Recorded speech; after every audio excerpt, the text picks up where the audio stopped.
Olá a todos, meu nome é Gustavo Henrique, eu sou professor de Ciências Humanas e o tema de hoje da nossa aula é democracia. Então, me acompanhe no slide para a gente começar o nosso estudo. Quando estamos falando de democracia, o termo dessa palavra vem da origem grega, que é demos, que significa povo, e kratos, que significa poder. Então, de certa forma, a democracia é voltada para uma ideia de prática política de solução, no qual vamos ter o poder das decisões políticas em meio aos cidadãos. E temos várias formas de democracia, em que o povo ele vai ter várias formas de participação que nessa aula vamos estar abordando. Então, a origem da democracia ocidental vem lá em Atenas, na Grécia clássica ou Grécia antiga, em que os gregos antigos eles criaram a ideia de cidadania, em que os homens maiores de idade tinham direito de participação política direta e eles eram considerados como cidadão. Então, lembrando, nesse período, na Grécia clássica, tinha uma diferença de cidadão e habitante. Habitante era toda e qualquer pessoa que vivia naquele local. Cidadão era somente aqueles que tinham esse direito de participação política direta, que eles tinham essa capacidade de exercer o seu poder e participar nas tomadas de decisão da sociedade. E a democracia grega, ela era restrita, justamente porque não é todo mundo que tem esse direito de ser cidadão. Essa ideia só vai começar a ser mudada, a ideia de ter uma democracia que ela não é tão restritiva e que a maioria das pessoas, ou mais para frente, como vamos chegando na nossa atualidade, as pessoas vão ter essa capacidade de participar de forma efetiva, essas ideias só vão surgir a partir da Revolução Francesa e do Iluminismo, que vem com os direitos de igualdade, fraternidade.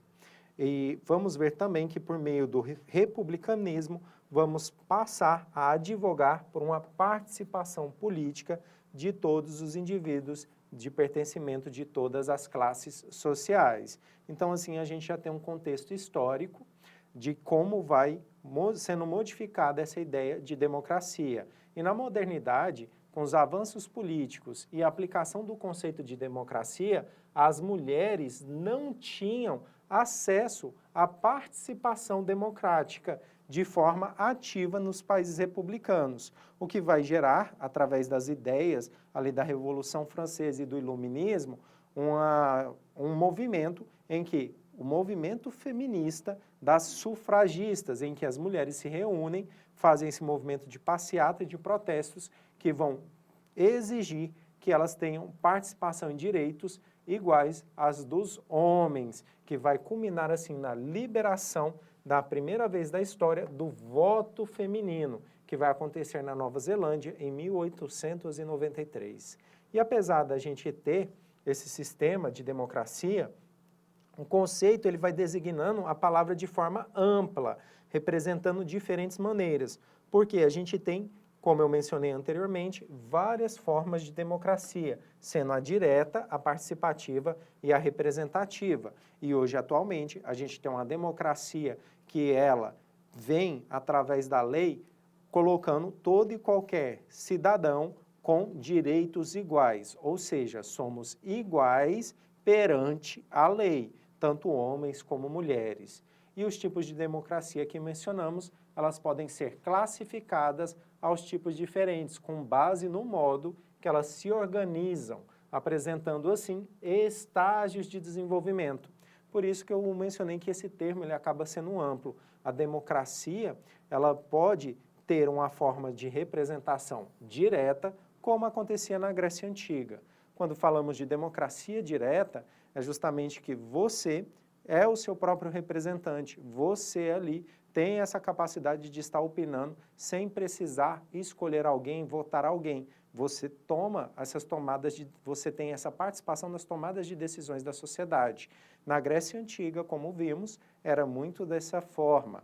O cidadão ia lá, expunha suas ideias, participava das tomadas de decisões públicas e políticas referente à cidade-estado, ou à cidade que ele vivia ali, a polis. Voltando aqui para o slide.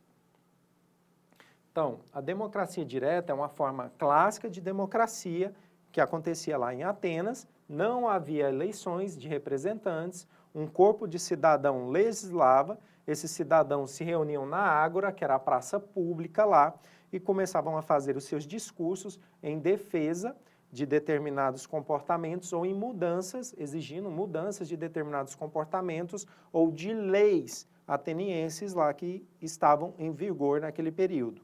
Então, cada cidadão podia participar diretamente, emitindo suas propostas e votando nas propostas de outros ali. Temos a democracia representativa, que ela vai surgir no período republicano. Ela tem uma existência de vários territórios e inúmeros cidadãos, então acaba sendo impossível pensar numa democracia direta. Aí, como o próprio nome diz, ela é representativa porque vão se escolher representantes para aquela região, para aquela regionalidade ali, para aquele estado.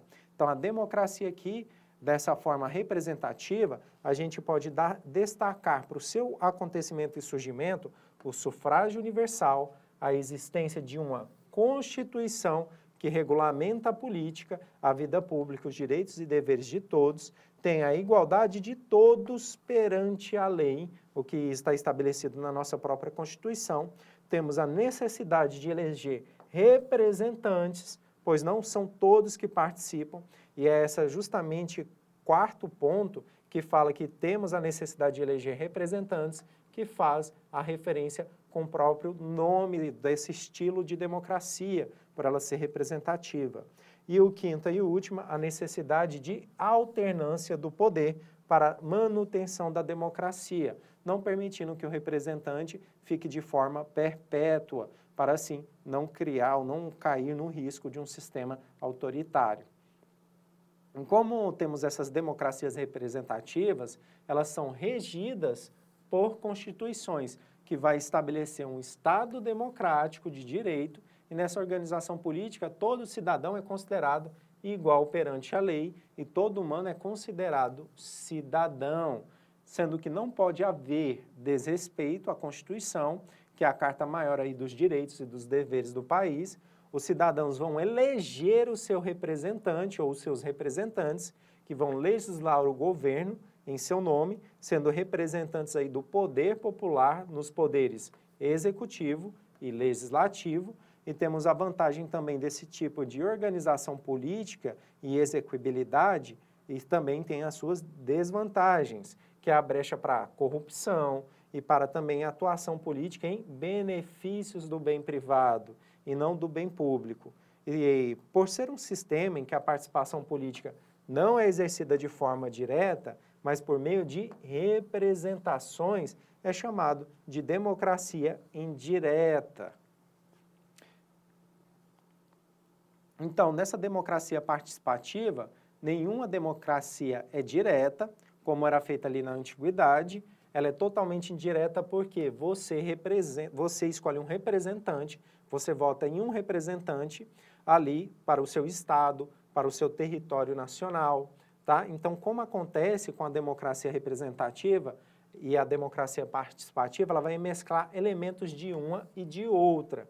Vai existir eleições que escolhem e nomeiam membros do executivo, do legislativo, mas as decisões somente são tomadas por meio da participação e autorização popular. Por isso que ela está mesclando questões de democracia direta e indireta. A participação popular tem que dar uma ciência do que está acontecendo, tem que votar para que aquilo seja continuado. Então, essa participação ela vai acontecer nas assembleias locais, em que os cidadãos participam, pela observação de líderes populares, mas assembleias restritas podem ou não ter direito a voto. Também acontecem plebiscitos para ser feita uma consulta popular antes de tornar-se uma decisão política, e esse tipo de democracia permite uma maior participação cidadã, mesmo com a ampliação em que temos do conceito de cidadania, e pode ser chamado de democracia semi-indireta. Semi-indireta porque, em algumas situações ou condições, a autorização popular é obrigatória, ou essa participação popular acaba sendo obrigatória. Então, temos os seguintes exemplos de democracia, em que muitos países republicanos ocidentais têm algum grau o desenvolvimento de algum tipo de democracia. Também existem grandes monarquias, como a Inglaterra, que são democráticos, mas existe uma família real ali, e os países democráticos são países democráticos representativos. Temos o sistema político brasileiro, que pode ser chamado de representativo, mas nossa Constituição Federal é de 1988, que vai permitir uma ampla participação popular, que caso fosse efetivamente aplicada, poderia colocar-nos no patamar de democracia participativa, inclusive prevendo a possibilidade de uma iniciativa popular legislativa. E alguns estados, como o próprio Estados Unidos, exercem a participação ou a participatividade semidireta. E um bom exemplo disso é que esse país ele exerce uma democracia participativa, que é a Suíça. Já a democracia direta não existe mais no nível nacional na contemporaneidade, devido à sua inexigibilidade ou à sua impossibilidade de aplicação no conceito de cidadania, já que temos um número de população muito maior, um aumento também na divisão dos estados, né, territorial, e assim fica essa dificuldade de uma participação de cidadania direta. Terminamos nossa aula por aqui e bons estudos.